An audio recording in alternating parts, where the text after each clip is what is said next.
অফিসে বসে আমার কাজ করছিলাম, এমন সময় টুংটাং শব্দে ফোনটা বেজে ওঠে। ফোনের দিকে তাকিয়ে দেখলাম আমার পুরনো বন্ধু অজয়। হ্যাঁ বল, কেমন আছিস? ভালো আছি। শোন, আসল কথাটা আগে বলি। শনিবার আমার 1 বছরের বিবাহবার্ষিকীর অনুষ্ঠান, তোকে কিন্তু আসতেই হবে। এখন এই মরেছে, এখন তো অফিসে খুব চাপ চলছে রে, যেতে পারবো কিনা তো বলতে পারছি না। ওসব আমি শুনতে চাইছি না, না এলে কিন্তু বন্ধুত্ব থাকবে না, এই বলে দিলাম। আর কতদিন তোর সাথে দেখা হয় না, অনেক কথা জমে আছে, জমিয়ে আড্ডা দিতে হবে না? অজয় এমনভাবে ধরলো তাই আর নাও বলতে পারলাম না। বুঝলাম না গেলে চলবে না। আচ্ছা আচ্ছা ঠিক আছে, আসবো। এতবার করে যখন বলছিস তখন নিশ্চয়ই যাব। এই তো, বীরেনপুরে আমাদের বাড়ি হবার পর তো তুই আর আসিসনি। আমি হোয়াটসঅ্যাপ করে তোকে সব পাঠিয়ে দিচ্ছি। বীরেনপুর স্টেশনে পৌঁছে ফোন করিস, আমি গিয়ে তোকে নিয়ে আসবো। সেই মতো শনিবারে আমি বীরেনপুরে পৌঁছে যাই। অজয় কথা মতন আমাকে নিতে আসে।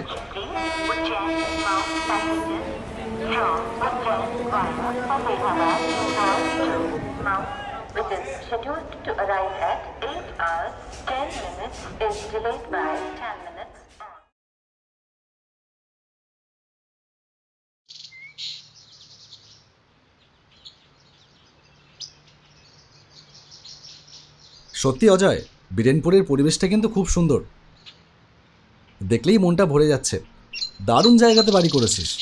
শহরের থেকে দূরে মুক্ত বাতাসে দারুণ আছি রে। তবে স্টেশন থেকে হাঁটতে হাঁটতে অনেকটাই তো চলে এলাম। আর কত দূর তোর বাড়ি? এই চলেই এসেছি প্রায়। কোনো শর্টকাট রাস্তা নেই? তা আছে একটা, তবে ওই পথে কেউ খুব একটা যায় ঠায় না। কেন যায় না কেন? আসলে ওটা শ্মশানের রাস্তা। ওই শ্মশানে এখন মরাটরা পোড়ানো হয় না যদিও, তবে শ্মশানটা খুব একটা ভালো নয়, বুঝলি?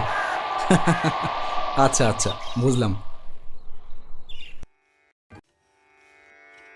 এরপর অজয় আমাকে নিয়ে ওর বাড়িতে ঢুকলো। অজয়দের বাড়িতে গিয়ে সত্যিই খুব আনন্দ হলো। দারুণ আড্ডা, খাওয়া দাওয়া, মনটা একদম চনমনে হয়ে গেল। বিবাহবার্ষিকীর অনুষ্ঠান সেরে যাওয়ার দিন রাত্রিটা থেকে সকালে গেলে কি এমন অসুবিধা হতো? কাল তো রবিবার, তোর অফিস ছুটি। আরে ব্যাপারটা তুই বুঝছিস না, রবিবারে অফিস ছুটি, কিন্তু এই ছুটির দিনেই যত কাজ থাকে। অফিসের বাইরেও তো একটা জীবন আছে নাকি, তার কাজ তো কম না। আর সেই সমুদয় কাজ করবার জন্যে ওই একটা দিনই সপ্তাহে সময় পাই, রবিবার। ঠিক আছে, যাবি যখন তাহলে তাড়াতাড়ি বেরিয়ে পড়। আচ্ছা তাহলে চলি। আর খুব আনন্দ করলাম তোর বাড়িতে এসে। কলকাতায় এলে একবার আমাদের বাড়িতে আসিস, মা তোর কথা মাঝে মাঝেই বলে। হ্যাঁ ভাই, অবশ্যই যাব। আর এবার তুইও বিয়েটা করে ফেল, তিয়াশাকে আর কতদিন পরের বছর বলে কাটাবি? না না, এবার করেই ফেলবো, ঠিক বলেছিস। চল তাহলে স্টেশনে ছেড়ে দিয়ে আসি। আরে পাগল হলি নাকি? বাড়িতে এখনও কত লোকজন, তুই বাড়িতেই থাক। আমি রাস্তা তো দেখেই নিয়েছি, ঠিক চলে যাব, তুই চিন্তা করিস না। কিন্তু আরে ধুর, কোনো কিন্তু না, আমি ট্রেনে উঠেই তোকে ফোন করে দেবোক্ষণ। অজয়দের বাড়ি থেকে বেরোতে বেরোতে বেশ খানিকটা রাত হয়ে গেল। বাড়ি থেকে বেরোবার মিনিট 10 পরেই লক্ষ্য করলাম আকাশে যেন ঘন কালো মেঘ করেছে। তাই আমার বুঝতে অসুবিধে হলো না, আর কিছু সময়ের মধ্যেই বৃষ্টি শুরু হবে। এখন যদি সোজা পথে স্টেশনে যাই তাহলে স্টেশনে পৌঁছানোর আগেই বৃষ্টি নেমে পড়তে পারে। তাই কোনো শর্টকাট পথ পেলে তাড়াতাড়ি আমি স্টেশনে পৌঁছাতে পারতাম। আরে আমার তো আগে মনে পড়লো না, অজয় তো আমাকে একটা শর্টকাট পথ দেখিয়ে কী সব আজগুবি গল্প বলেছিল। ওই পথে গেলেই তো মিনিট 10 মধ্যে স্টেশনে পৌঁছে যাব।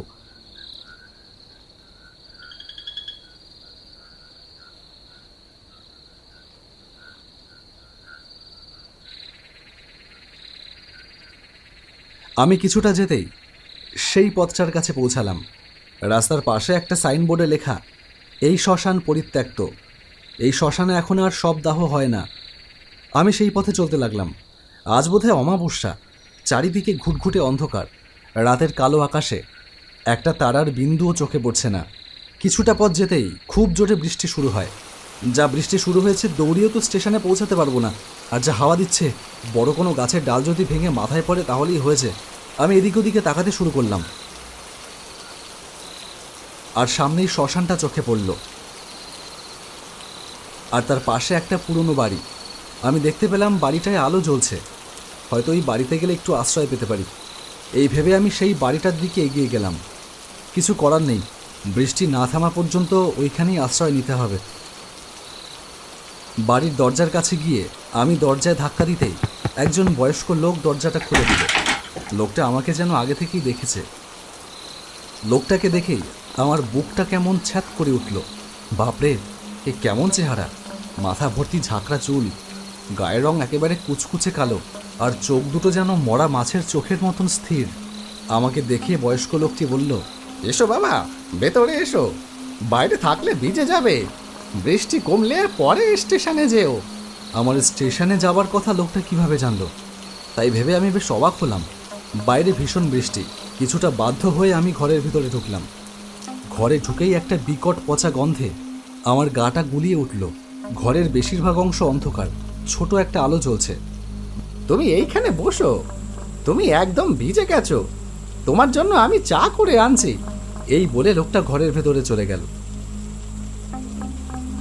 আমি ভালো করে ঘরের এদিকে ওদিকে তাকাতেই ঘরের এক কোণে চোখ পড়ে। একটা কাটা হাত পড়ে আছে ঘরের কোণে। হাতটার রং কুচকুচে কালো, শুকিয়ে যাওয়া রক্ত। আমার শরীর দিয়ে ঠান্ডা স্রোত বয়ে গেল। আমি বুঝতে পারলাম যে ভুল জায়গাতে চলে এসেছি। এমন সময় ফিসফিস করে একজন বলে ওঠে, নাও তোমার চা। সেই দিকে তাকাতেই আমি চিৎকার করে উঠলাম, হ্যাঁ! আমার সামনে দাঁড়িয়ে আছে কি বিভৎস তার চেহারা! লম্বা লম্বা চুল, মুখের দুই পাশে দাঁত, চোখের জায়গাতে কালো অন্ধকার, আর আর তার একটা হাত নেই, আর একটা হাতে চায়ের কাপ। কিন্তু এ কি? চায়ের কাপের চা কোথায়? তার বদলে চায়ের কাপে রয়েছে টাটকা রক্ত। চা খাবে না বুঝি? আচ্ছা, আমি তাহলে খেয়ে নিচ্ছি। এই বলে সেই কাপের রক্ত ঢক ঢক করে খেয়ে নিল লোকটা। আহ, কি স্বাদ! আমার মাথা তখন বন বন করে ঘুরছে, আর ভয়ে কাঁপছে আমার সারাটা শরীর। দৌড়ে ঘরের দরজার কাছে এগোতেই সেই কাটা হাতটা ঘরের দরজা বন্ধ করে দিল। আমি জোরে জোরে ঘরের দরজা ধাক্কা দিলাম। বাঁচাও, বাঁচাও, আমাকে আমাকে বাঁচাও! আমি ঘরের অন্য পাশের জানলার কাছে গিয়ে বাইরের দিকে তাকিয়ে চিৎকার করতে থাকি, বাঁচাও, আমাকে বাঁচাও, কেউ আছো? বাইরে তখন অঝোর ধারায় বৃষ্টি। খোলা জানালা দিয়ে আমার নজর পড়ল শ্মশানটার দিকে। দেখলাম একটা কালো ছায়া যেন সেখানে কুণ্ডুলি পাকিয়ে দাঁড়িয়ে আছে। ও কে? কেউ কেউ নেই, কেউ কোথাও নেই। এই পথে যে কেউ আসে না। সবাই বলে এখানে নাকি একটা প্রেত থাকে। মানুষ এই পথে এলেই ছলে বলে তাকে নিজের কাছে টেনে আনে, আর তারপর মেরে ফেলে। আমি বুঝতে পারলাম বেশিক্ষণ আর এইখানে থাকলে আমার মৃত্যু নিশ্চিত। যে করেই হোক এখান থেকে আমাকে পালাতেই হবে, বাঁচতেই হবে আমাকে। আর একবার তাকিয়ে দেখলাম সেই ভয়ঙ্কর চেহারার হাতে একটা ধারালো ছুরি। রাতের অন্ধকারেও সেটা চকচক করছে, যেন সেও ক্ষুধার্ত টাটকা লাল রক্তের জন্য। সেও যেন বলছে, আমাকে রক্ত দাও। কি সুন্দর গন্ধ, কি স্বাদ! আরও দাও, দাও, আর দেরি করো না। আমি তখন বাঁচবার জন্যে মরিয়া। হঠাৎ আমার চোখ পড়ল ঘরের অপর প্রান্তে আরও একটা জানলা রয়েছে, যেটা খোলা। পড়িমড়ি করে ছুটে গেলাম সেই খোলা জানলার দিকে, আর ঊর্ধ্বশ্বাসে খোলা জানলা দিয়ে দিলাম লাফ। এক লাফে ঘরের বাইরে এসে পড়লাম। তারপর কোনো রকমে উঠে দাঁড়িয়ে সোজা দৌড়। বাইরে তখনও বৃষ্টি পড়ে চলেছে।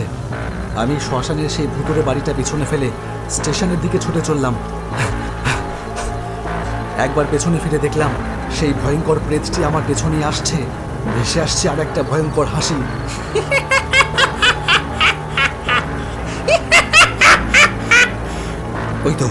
ওই তো দেখা যাচ্ছে স্টেশন। আর কিছুটা যেতে হবে। আর কিছুটা যেতে পারলেই রক্ষে। আমাকে পারতেই হবে। আমি যেন তেন ভাবে ফাঁকা স্টেশনে পৌঁছিয়ে স্টেশন মাস্টারের ঘরে ঢুকে পড়লাম। তাকিয়ে দেখলাম প্রেতটা হঠাৎ বাতাসে মিলিয়ে গেল। এ কি, আপনি কে? এই বৃষ্টিতে ভিজে কোথা থেকে আসছেন?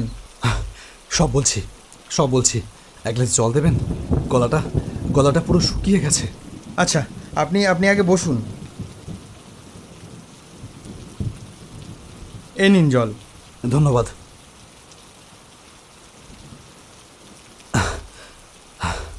আমি জল খেয়ে স্টেশন মাস্টারকে সমস্ত ঘটনা খুলে বললাম।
স্টেশন মাস্টার সব কথা শুনে বলল, আপনি খুব বাঁচা বেঁচে গেছেন। ওই শ্মশানটা বড্ড ভয়ঙ্কর। ঘটনাটা বলি শুনুন। আজ থেকে বহু বছর আগে ওই শ্মশানের পাশের বাড়িটাতে থাকতো বিশু ডোম। গ্রামের কেউ মারা গেলে ওই শ্মশানেই তার অন্তিম কাজ করতো বিশু ডোম। হঠাৎ একদিন সেই ডোম অসুস্থ হয়ে পড়ে। ডোম বলে গ্রামের কোনো মানুষ, এমনকি ডাক্তারও ওকে দেখতে যায়নি। কেউ সাহায্যের জন্য এগিয়ে আসেনি। অবশেষে মানুষটা বিনা চিকিৎসায়, অভাবের তাড়নায়, অসুস্থতায় ধুকে ধুকে মারা যায়। আর তারপর থেকেই শুরু হয় এই ভৌতিক ঘটনা। সব মানুষের প্রতি তার ভীষণ রাগ।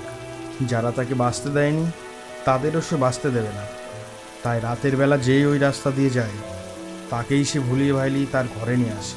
বাকিটা তো আপনি জানেনই। আপনি কলকাতায় যাবেন তো? হ্যাঁ। তাহলে যান, বেরিয়ে পড়ুন। এখনই আপনার ট্রেন আছে।